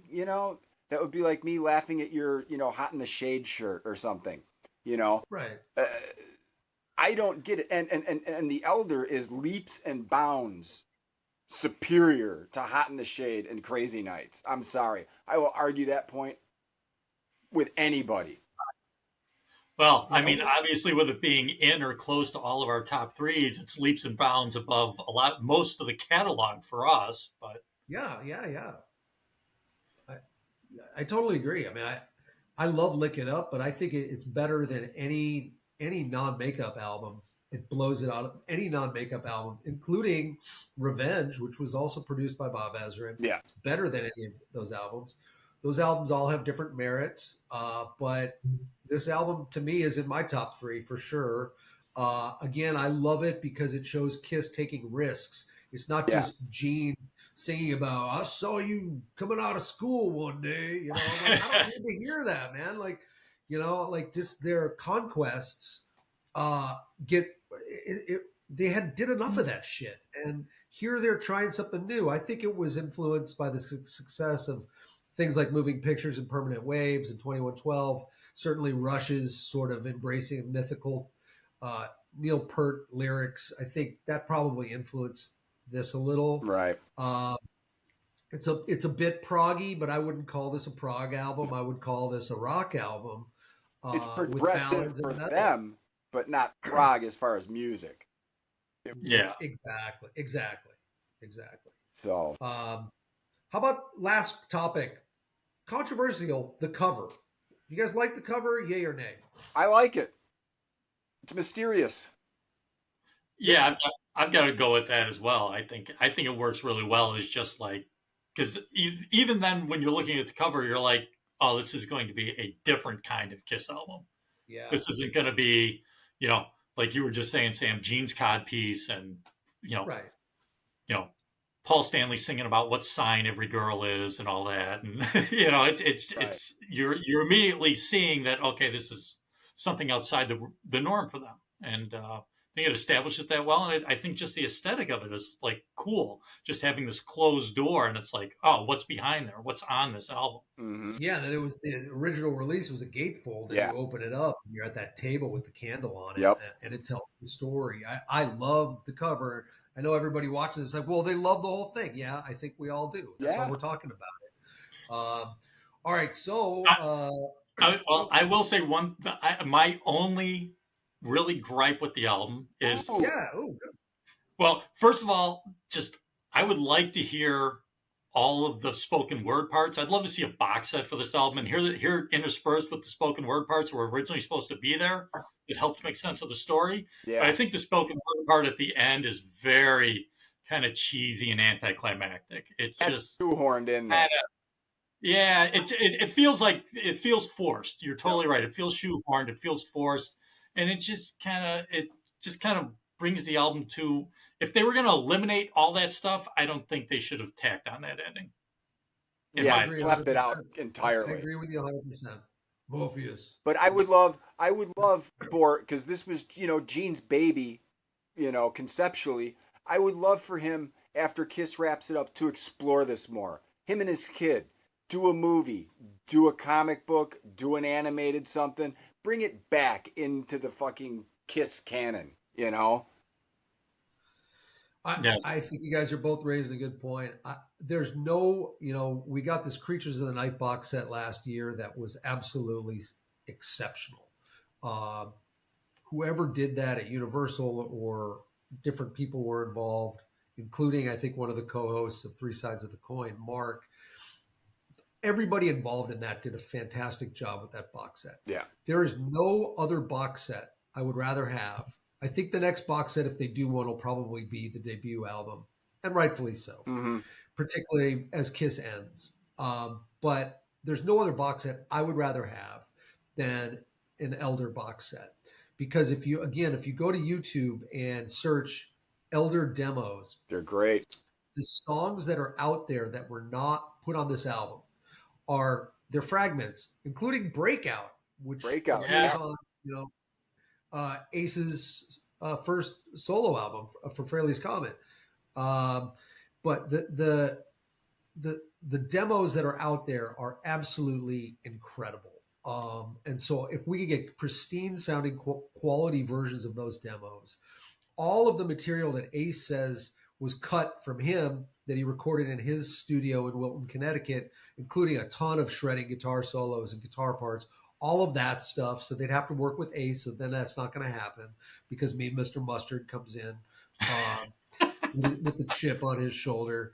But this, I don't think there's any better collection of demos out there for any Kiss album that I'm aware of than exists than the ones for The Elder. Yeah. And I would love to see this as a box set and put the comic book in there that you're talking about, Yeah. Tom, that tells the whole story. Supposedly there was a script written for it as a movie. Get put Christopher that in Makepeace back to play the boy. Exactly. Put all the spoken word Yeah. parts that were in there that got cut that John referenced. Yeah. You know, put it all in this box set, and then include the Fridays live stuff. Sure. Solid there's Gold. enough here. Got to put that in there. Yeah, yeah. You put a DVD for that matter. Yeah, whatever. I mean, this would be a great box set. I wish they'd do it. I doubt they ever Absolutely. will. But it seems like people are coming around, and there's more critical acceptance by even hardcore fans that I see online who now love it. Oh, it's I think hilarious more people because are starting- you know somebody will put up the meme of the guy behind the table that says, you know, the Elder's great, you know, fight me about it, and you'll get that on three sides of the coin or whatever. The shit that album immediately gets from fans, it blows my mind. Yeah. It absolutely like blind hatred for an album. And these are the same people that will sit there and talk about how underappreciated Asylum is, or Yeah, let's Hot put the extra Potato. set. Fantastic. And I'm like, the Elder just leaps and bounds ahead of, you know, like you said, Sam. I think definitely ahead of any non-makeup album. I agree. Hugely. I mean, Yeah, and Lick It Up is a great record. it is. But I mean, I'll put on the Elder long before I put on Lick It Up. And if I were Gene, Yeah. that's what I would do for the final show. The Elder all the way through and bum all those people out. Gene should do a solo tour and just the Elder. do like an abbreviated version of the Elder as the center part of the set. Yeah, Do Oh like my God. 4 songs, 5 Yeah. songs. little medley. His Yeah. band could do it. His band could do it, man. Fuck yeah. No problem. I don't know if you saw Ace doing Dark Light on the Kiss cruise that he was on, and it's just a disaster. Is it really? I mean, and I feel so bad for his band because those guys are so great. Yeah. And Ace has gone. I hope this changes, and it's hard for me to disparage Ace, but he has gone to this mindset that he doesn't need to really rehearse. That he's Ace Frehley. Yep. You know, and he can just. I think Ace has always had that mindset. You're right. He's always had it. And let's be honest, Ace has always been sloppy. Yeah. Yeah. But it works. It's Yeah. part of his technique. It's part of his playing style. I think the unfortunate thing is that not rehearsing and playing sloppy has caught up with being, 70 years old. Right. Yeah. I just don't think it, and just as a segue, I remember getting a call at like 11 o'clock at night. I'd worked all day, tired as hell. I get a call 11 o'clock at night. It's John. He's like, "Hey, what are you doing?" I'm like, "I'm going to bed." And he's like, "No, I'll be there in 10 minutes. I'm picking you up. Ace Frehley's playing the Avalon at midnight." And I was like, "Fuck yeah, let's go." Go see, and he was awesome. He was wasted, but he was awesome. And it was the first time I went up to his merch booth, and there wasn't much, but there was a handwritten sign that said, "Meet Ace, $500." You can do it like right there. And Wow. just, Yeah. just to go to kind of Ace's playing. He's sloppy, but that's part of the package. He was great, He felt everything he played. It was awesome. Yeah. Yeah. Well, in the early days, Kiss rehearsed relentlessly. Yeah. Like it or Peter and Ace probably didn't like it, but they played Firehouse 10,000 times before they ever played live, and It goes to That's show what- you where they're at right now, Gene and Paul. Why that was so important back then, Yeah. That at 70 plus years old, they can still get up there, and they're not squinting at teleprompters. They didn't forget the lyrics. no. They're not Motley Crue. They're 25, 30 years older than the guys in Motley Crue, and they're better than them. Now, their work ethic, to their credit, the work Yeah. ethic of Gene Simmons and Paul Stanley is remarkable. Yeah. You know, and those guys should be totally commended for that. They bust their butts, and they still bust their butts, and they don't need to. Right. So why are they doing it? I think it's because they just love it and they love that band. Yeah. Like we do. Yeah. I mean, we wouldn't be talking about Kiss if they weren't running the show. Oh yeah, yeah. Because they would have been gone a long time ago. Mm-hmm. I mean, they would have. They would have. Like Paul likes to say in his many canned quotes, it's like, we wouldn't be a band without Ace and Peter in it, starting it, and we wouldn't be a band if Ace and Peter were in the band today. Right.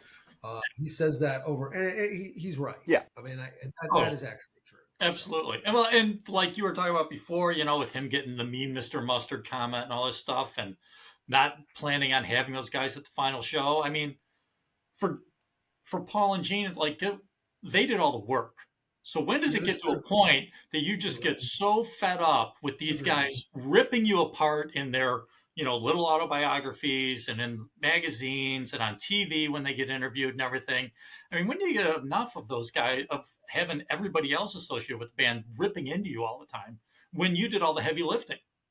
Yeah. Well, and the one guy, fucking old. The one guy you would think would be the saltiest out of all of them is Gene, and he's not. He's the most congenial out of all of them. He doesn't badmouth anybody except Vinny. Yeah. He doesn't like Vinny very much. I think, and he doesn't even seem to tear into Vinny that much. He just mostly writes him off as being weird and right. Well, he is.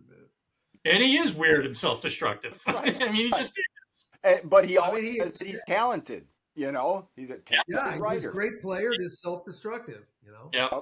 And he invited him to his Vault experience in Nashville, and Vinny came out. Then apparently, according to Vinny, Gene just kind of abandoned it and let Vinny sit there alone. What a weird experience. You're sitting in some place with Vinnie Vincent. He was just in the corner in like 8-inch heels playing a Jackson with a bow. I mean, what a weird dude. But I mean, yeah, he's phenomenal guitarist. You know, especially, you know, and he could obviously shred and play a million notes a minute, but, you know, also on the rare occasion you got him to slow down, he was very tasteful and really good. Great songwriter. Great songwriter. Great songwriter. And he needed Paul and Gene to slow him down, to play more melody. We don't want to hear you shred. We want to hear you play melody. Slow down. And he needed them. Yep. That's why I don't think his career ever went anywhere, because he needed Gene and Paul. And they really needed him, because look at the best songs they wrote post Ace. Vinny played a hand in most of them. Yep. You know? Yep. Absolutely. War Machine and Lick It Up, obviously, and a lot It's of like these. a Glove, Young and Wasted. I mean, One in a Million. It's some great Kiss songs. Yeah. Yep. And then comes back and writes Unholy. Yeah. You know, I mean, so anyways, we always conclude. It came from Generation X with a little 3-minute segue called, Tom? The Mr. Speed Round. All right. Mr. Speed. Into it. So my first Kiss purchase, by the way, was the Hard Luck Woman with the B-side of Mr. Speed. Oh, nice. Really?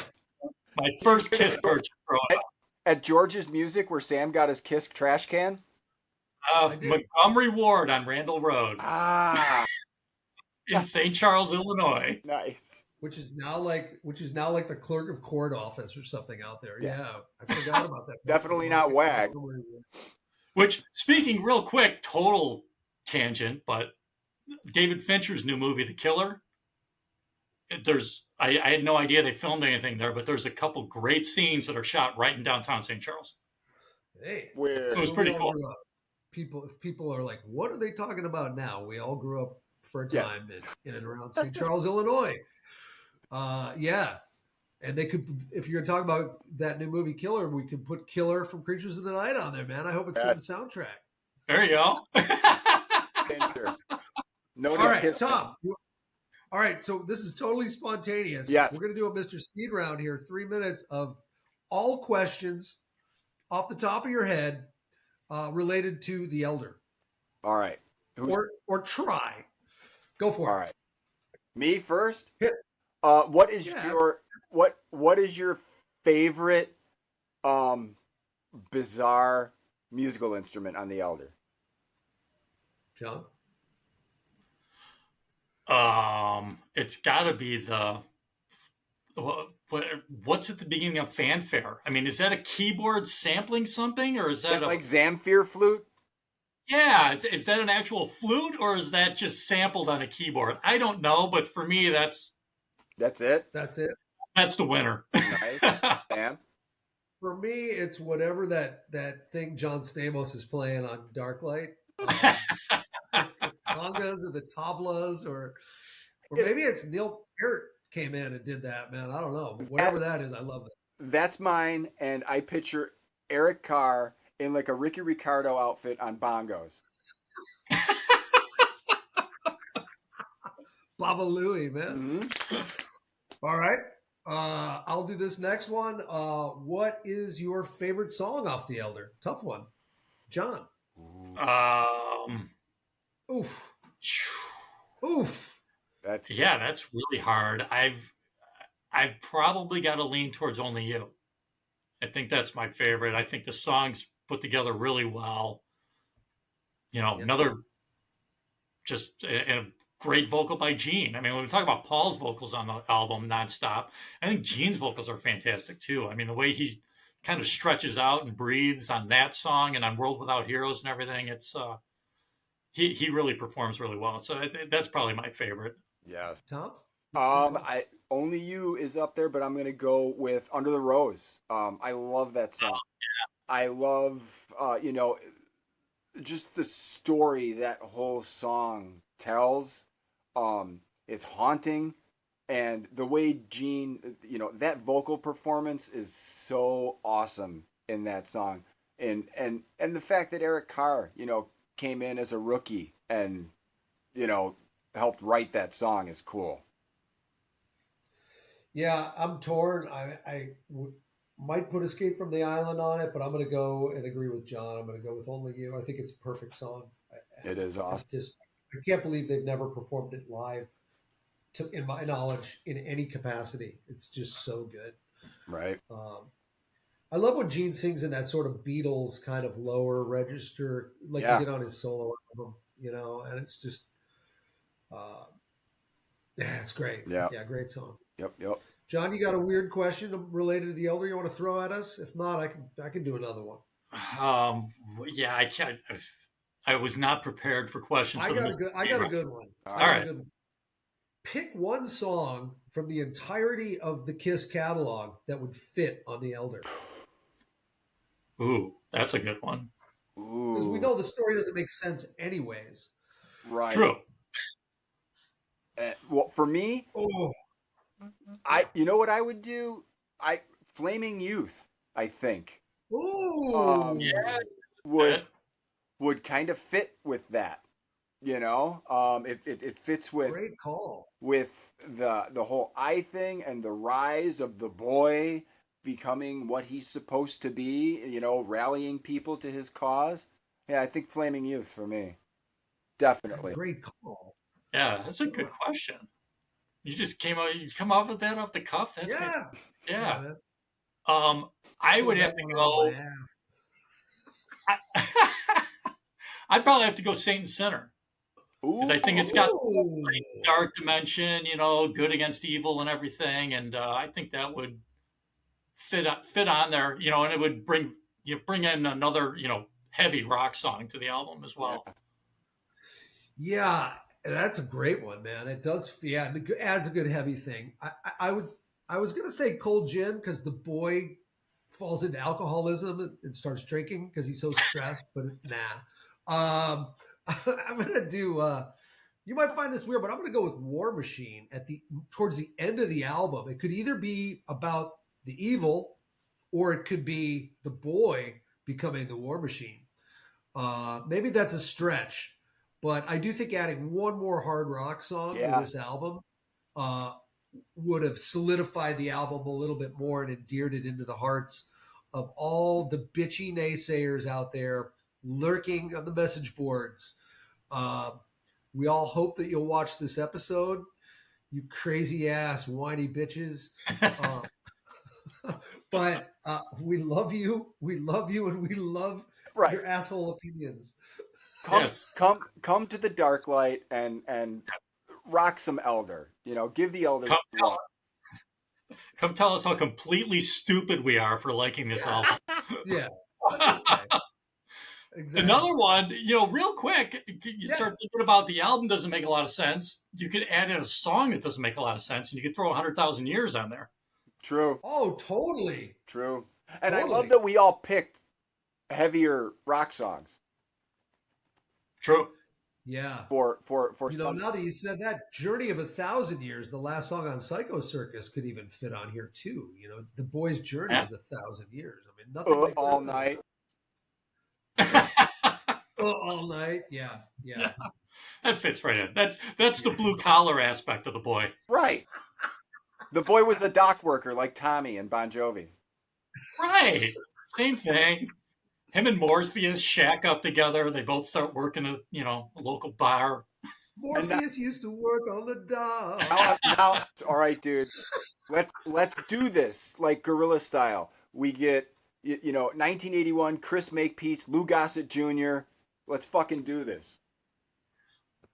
Oh, do the cast. Yes. Who would be the great people to cast in the movie for the Elder? All right, go for it, man. I mean, Elijah Wood's now too old to play the boy, right? But we would have gone like Frodo. River Phoenix would have been good, but he wasn't born yet, I don't think.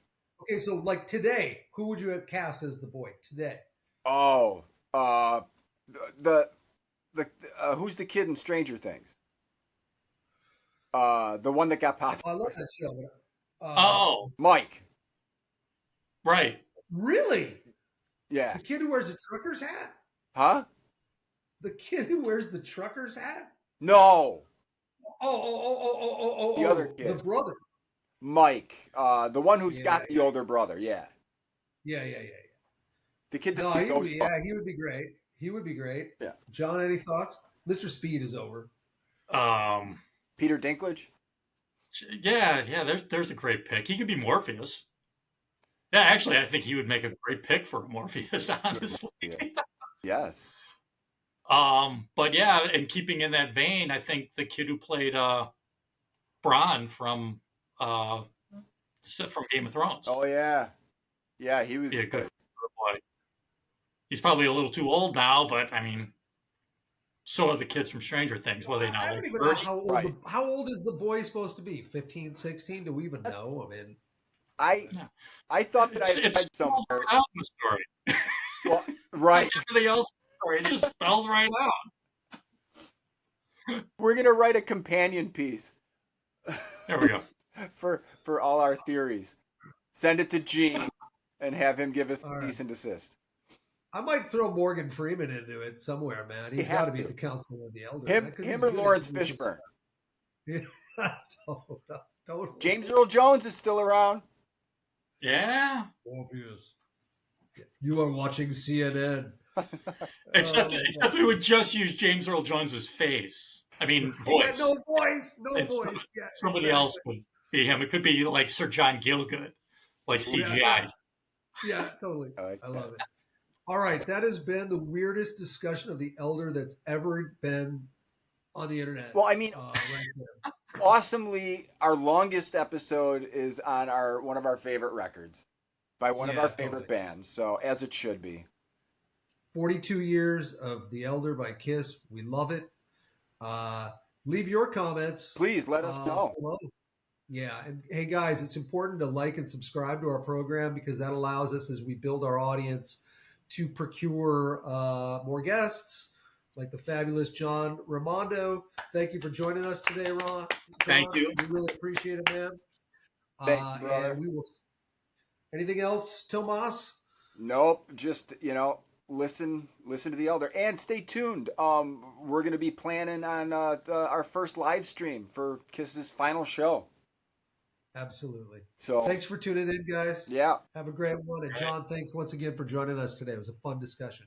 Thank you, guys. Great time. Later, man. Bye, everybody.